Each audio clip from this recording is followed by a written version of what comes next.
Hello everyone, it's Wei Ming here today, and I hope everyone is doing well and investing well as we head into the new year in 2020. And recently in January, or in the past few weeks, as the market is approaching the all-time high, beginning to get some questions from our students and community about, hey Wei Ming, now that the market is at all-time high, if I have some positions, should I take profit? That's a very valid question, right? And some of you guys even asked, "Hey, was still this, December I was traveling around. I did not actually enter any trades. Oh my God, can I still enter now? Is it too late?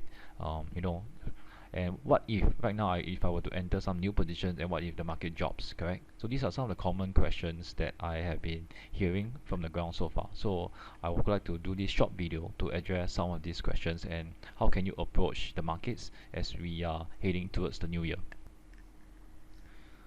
A good way to approach these questions, right, is to start thinking about how are the bigger players or the bigger hedge funds or people up there like Warren Buffett. Do you think they know what we know? Definitely, right? Now that market's all-time high, 10-year bull run, all of these things that we are thinking about, people like Warren Buffett definitely they do know about it. So the question to ask ourselves is, what are these people doing? Like Warren Buffett, how is Warren Buffett approaching the market right now? Is Warren Buffett holding lots of cash, waiting for the market to crash? Is Warren Buffett still invested regardless? So these are some questions that we need to start to ask ourselves, because these players or these big boys, they are definitely more experienced than us, and they have been through lots of crash, right? They have definitely more experience, and what a key way that I personally myself, what I do is I start to look at these big players, what they're actually doing as the market's at all-time high. So Warren Buffett has this very famous quote, which he says like, the time in the market is more important than timing the market. So it sounds very cliche, and some of you guys might heard it before, but what it actually means is that sometimes we do not really need to care about when the market is going to crash, as we are as long as we have selected the right growth companies, the good companies, and we are in it for the long term, right? We do not really have to care about in the short term what happens in the market. So there's this very famous saying also in the market that sometimes the opportunity cost of you not being in the market is far greater than any short-term losses. So let me repeat that again. The opportunity cost of you guys, let's say right now you guys are afraid of a market crash, you guys are holding cash, being scared, um, just analyst, paralysis, like whatever lah, just not in the market. The opportunity cost of you not being in the market while the market is making 20-30% every year, that's opportunity cost, right? The opportunity cost is far greater than any potential perceived short-term losses that you think the market might crash. So a lot of people might be asking, what if the market crash? But what if the market do not crash? That is also a valid question to ask, right?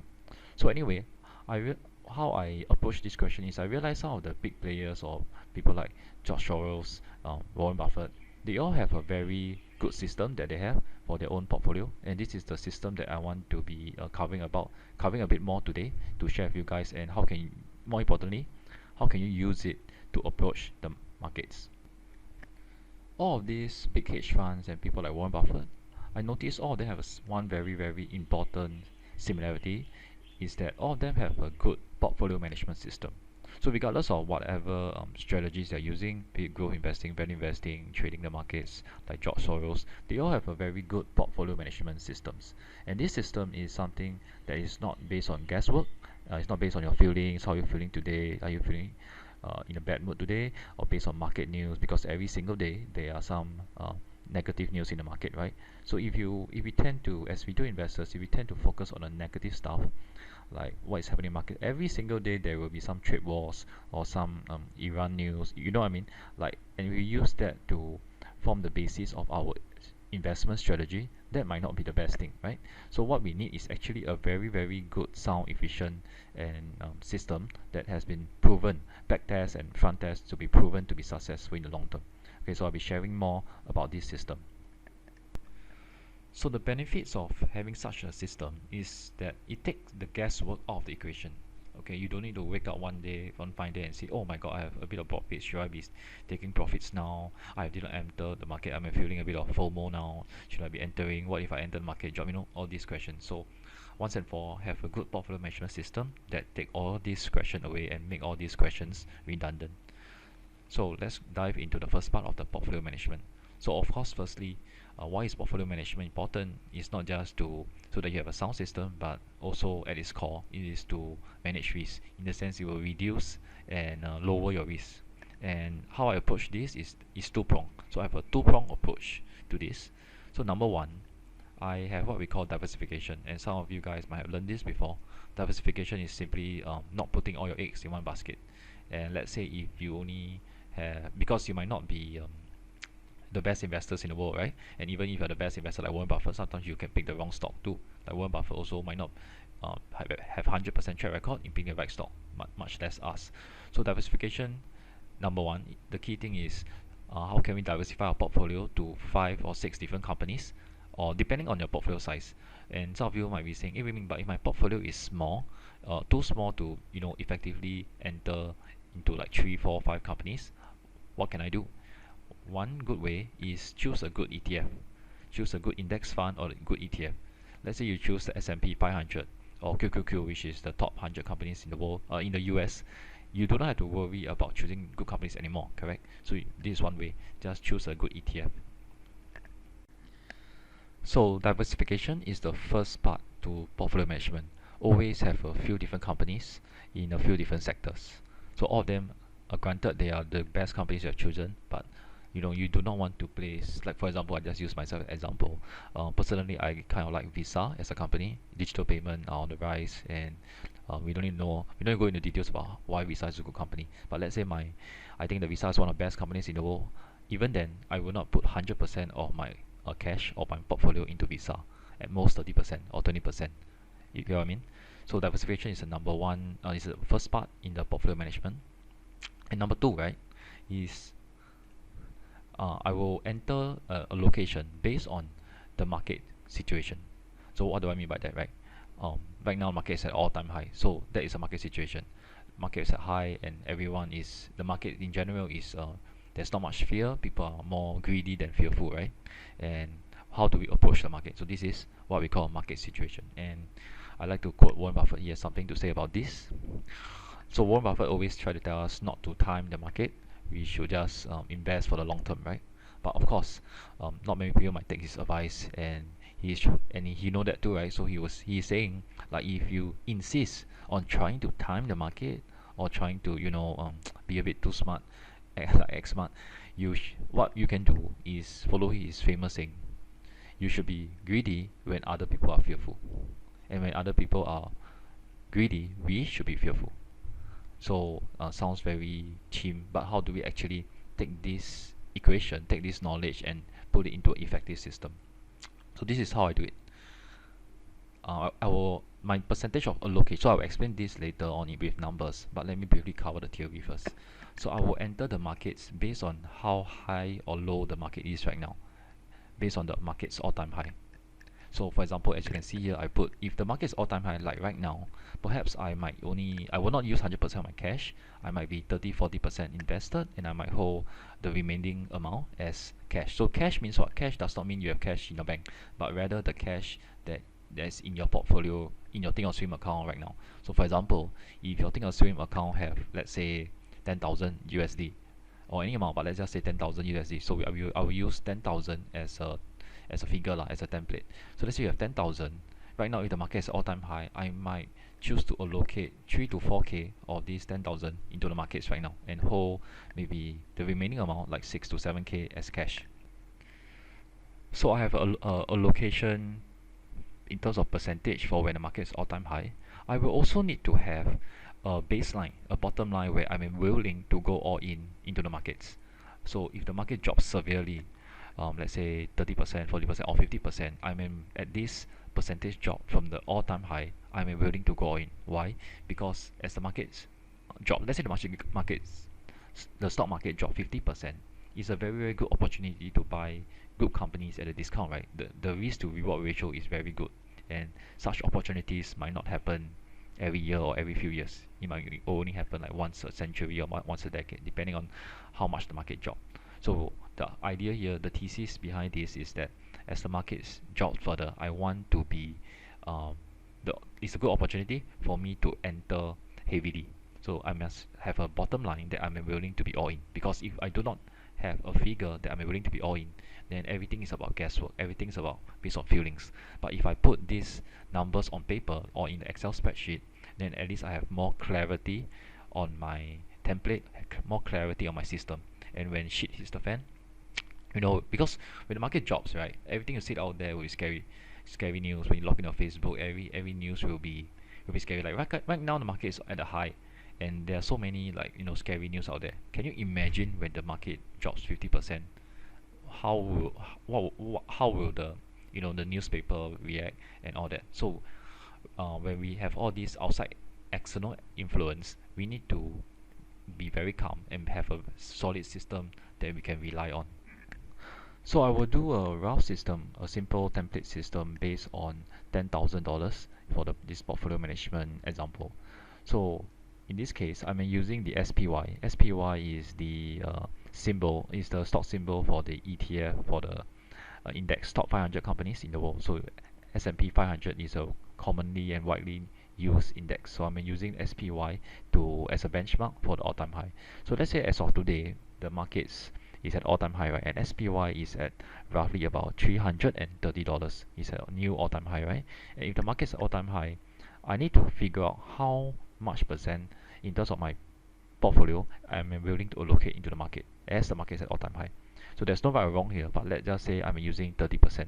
If I'm willing to be okay to be having 30% in the market, my cash equivalent will be the remaining amount, right? Which will be 70%.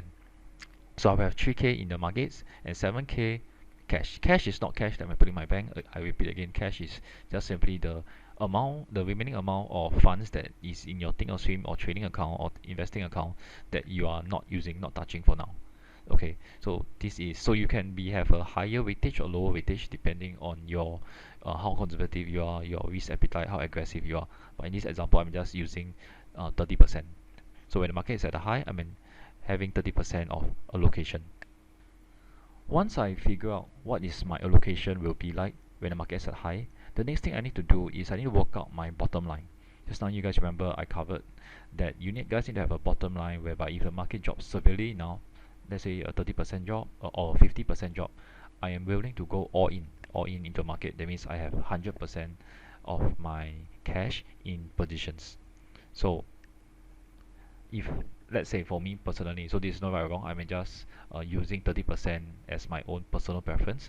And if I think that market, I do not know when, do I know when the market is going to drop, or if the market is really going to drop 30% this year or next year, I do not know. But I need to have bottom line that says if and when the market is dropping 30% from the all-time high, I'm willing to go in 100%. So in this case, I'm just using 30% down in the so I'm using SPY as the benchmark, right? So let's say SPY the all-time high is 330. If the market were to drop 30%, which is remaining amount will be 70%, right? Which is about $230. I am willing to go all in of 100%. And of course, if I'm all in at 100% of 10K, I will have 0% remaining. So over here, the first thing I need to do is I need to work out my percentage when the market is at all-time high, and I need to work out the percentage, a bottom line percentage when the market drops severely enough that I'm willing to go in. So I have the top line and I have the bottom line. So next thing I need to do is to work out in between. So notice as of now, I have not covered yet. This 30%, this 3,000. What am I going to do with it? Am I going to enter individual stocks, choose an ETF, how to enter, what option strategy to use? Then I will cover later, right? But right now I want to cover the bigger picture, bigger forward picture first, where we cover in terms of percentage how much I'm going into the market yet first. So we have the top line, we have the bottom line. Right now we need to work out in between, right? Which is as the market start dropping. So before the market can drop 30% straight away down, it needs to drop 10% first, and then 20% first, and then finally 30%. And of course, the market might drop 10%, 20%, but it might not get to 30%. Which means we cannot wait until the market drop 30% to all in to enter 100% of our positions. You know what I mean? So because we cannot, no one can catch the bottom. We do not know exactly where the bottom is, and we are not trying to catch the bottom. So we are going to periodically enter as the market starts dropping. So we call this legging in. We are going to legging in more tranches as the market starts dropping. And how we do that is we are going to enter into different tranches, like perhaps an additional 2 or 3 tranches as the market starts dropping. So in this example, I'm just using three tranches: 10% down, 20% down, and 30% down. If the market from all-time high drops 10%, I will increase my weightage by 20% from 30 to 50. So of course, if I'm entering 50%, 5k out of my 10k, remaining amount of cash will be 50%. And the market might drop 10% and then start to recover, right? That's cool, correct? So I will not utilize this part. But if the market drops 20%, I will be entering a bit more. I will entering another 20% to a collective total of 70% weightage, and then remaining amount I will hold 30% cash. So the next part will be, and then what do we enter it on, right? So what stocks or ETFs do we enter it on? So in this example, I just use three of my favorite companies, namely Visa, Facebook, and Disney. So there's no right or wrong here. You have to do your own homework, due diligence to choose the best companies, the best stocks, or ETF, right? So in this example, I'm just using Visa, Facebook, and Disney as an example. So let's say three companies, right? Because when the market is at the high, I am allocating 30% of my portfolio of 10,000 into these companies. So let's say I do a pro rata, and I want to put the allocation evenly of 10% each. So that settles it, 1,000 into each companies, right? And then the next question to ask will be, oh, so how do I, okay, let's say Visa, Facebook, and Disney, how do I enter? Do I just buy the stock? What strategy do I use on it? What option strategy do I use to it? Or can I just buy and hold the stocks? So you can do it either way. There's no right or wrong here, depending on the risk profile. So you can either buy and hold the stock, or you can do what we call lip call option. This is where option strategies is involved. You can do a lip call or main lip call on it.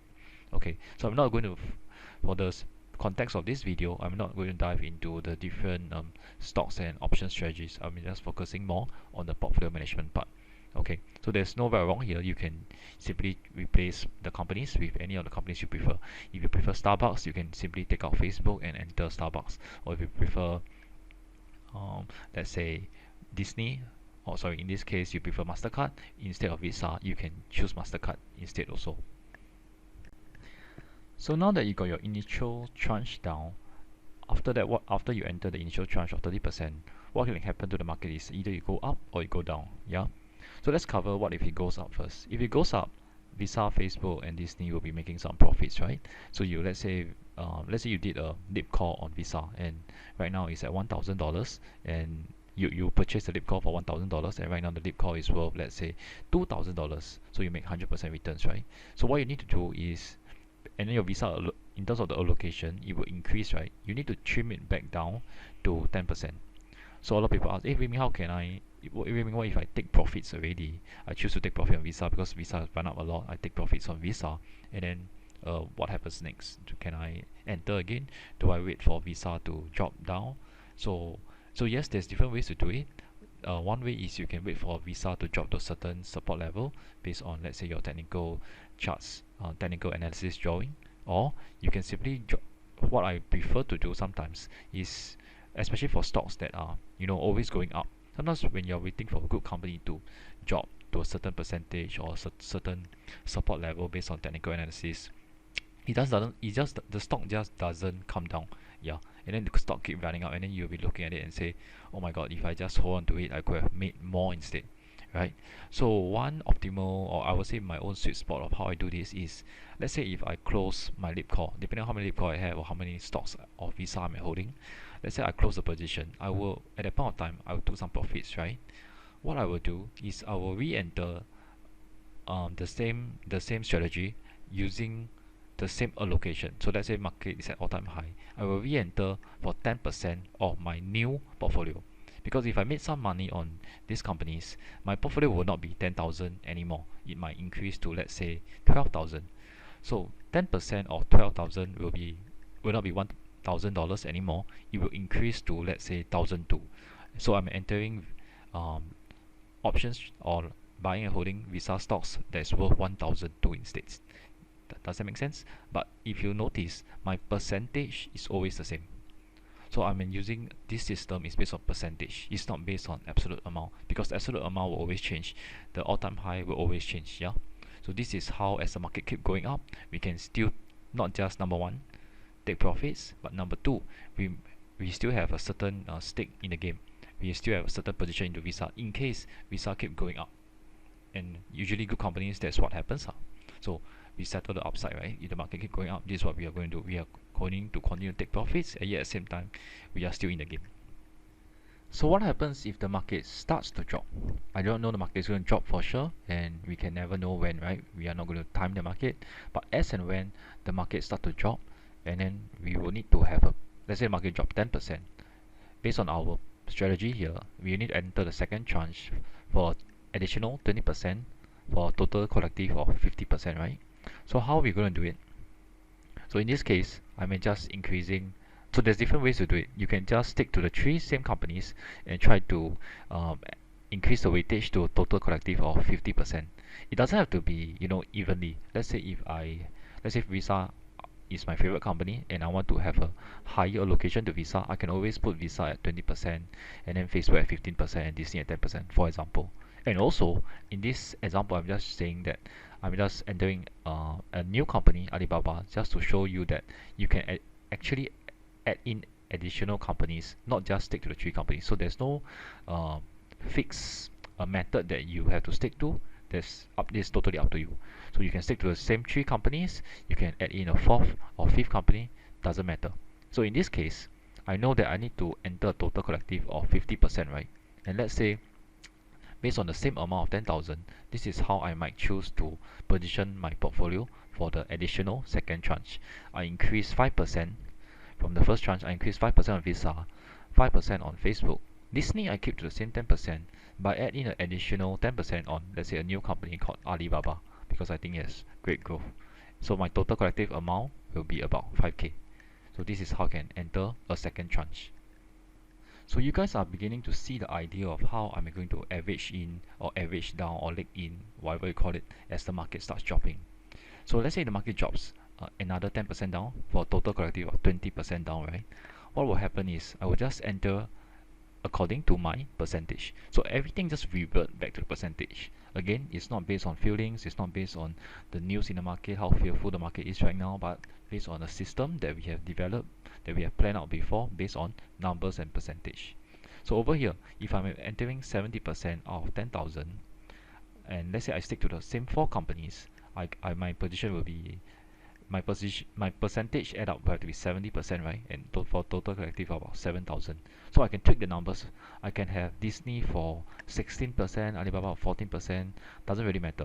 But roughly it has to be somewhere like that lah. And take note, for a single company, try not to go above 25 or 30% weightage.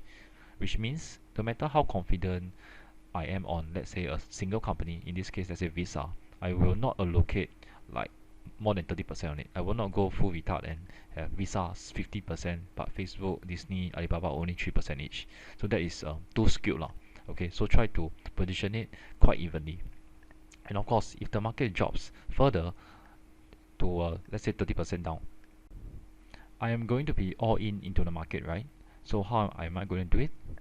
So let's say I can stick back to the same three or four companies, or I can definitely add in additional companies, because right now all good companies are on a discount, right? And let's say I reckon this, let's say in this case, my new company, Nike. Nike is one of the number one footwear or sports apparel companies, right? And I think it's good to buy Nike at discount. I can always cut. So look at your portfolio, right?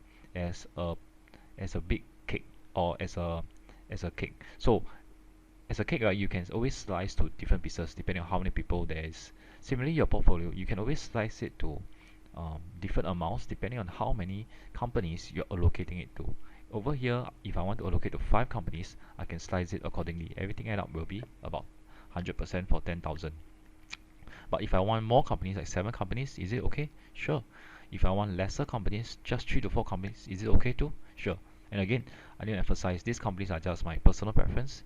If you have your own companies that you think might do better, for example, let's say Microsoft, Apple, or JD, or any of the companies, you can always tweak it accordingly. This is just my personal examples for this portfolio management example. Yeah. Of course, after we have entered 100%, right, as the market dropped down 30%, do you think there's a possibility that the market can drop further down to 40% or perhaps even 50%? Definitely there is.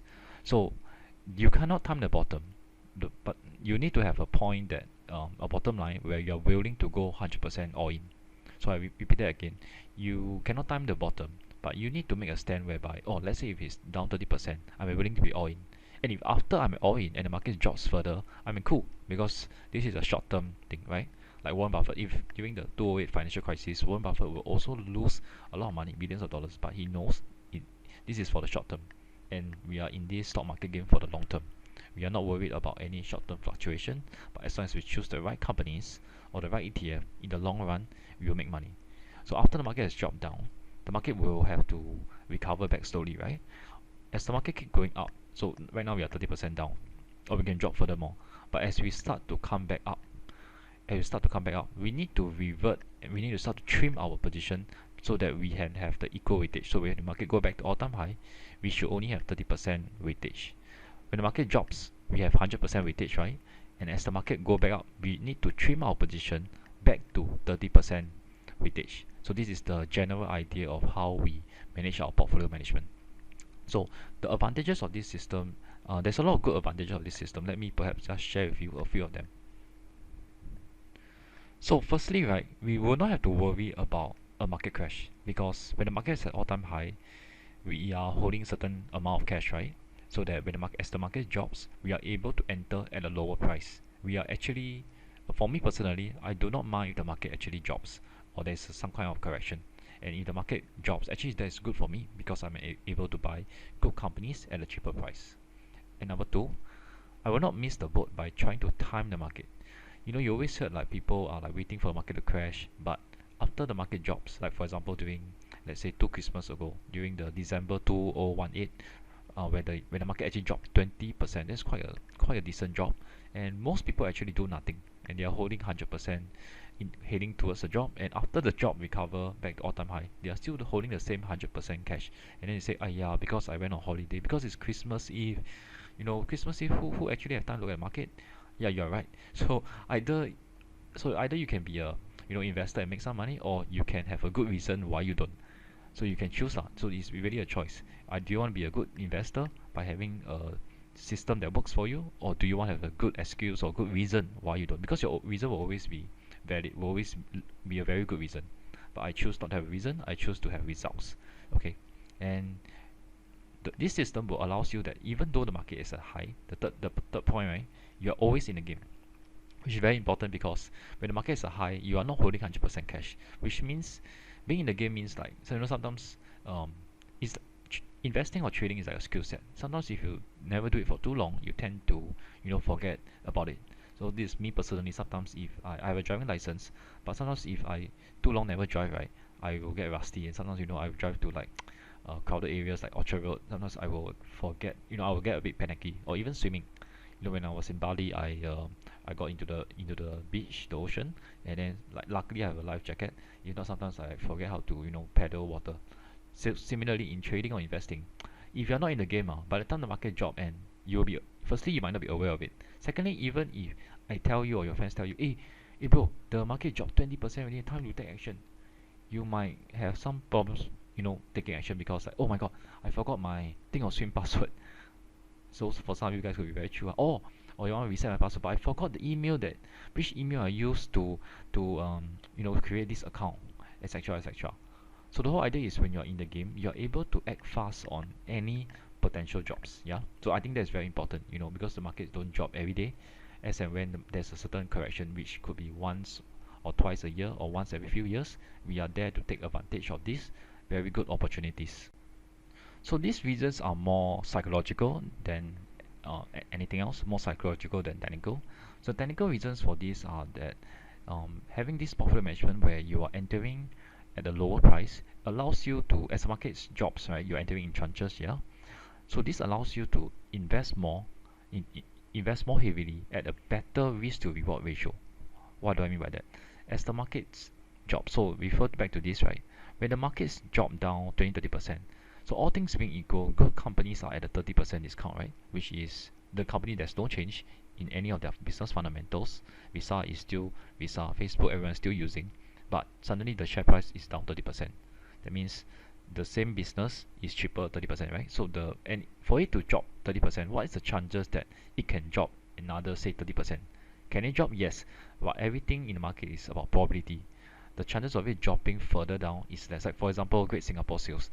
If right now in June there's this Great Singapore Sale is already 50% off, what's the chances that it can go another 25% off? Can it? Yes, it can, but the chances is lesser, which also means there is more upside than any potential downside. And that is what we are looking for in the stock market. We want to have a better risk to reward entry. Yeah. So to summarize, right, in short, I think it's very important for all of us as an investor, trader, or anything, right, to whatever our strategy is, to have a proper system, a proper portfolio management system, so that in this example, I don't have to worry if the market keep going higher, because I can always refer back to this, right, my initial template. Yeah, so I would suggest you guys can, based on this, you can do up your own template also, based on what amount you have, based on what stocks you have, and based on how conservative or how aggressive you are. You can do up different tranches, where as the market keep dropping, you enter in different tranches for total collective of 100%.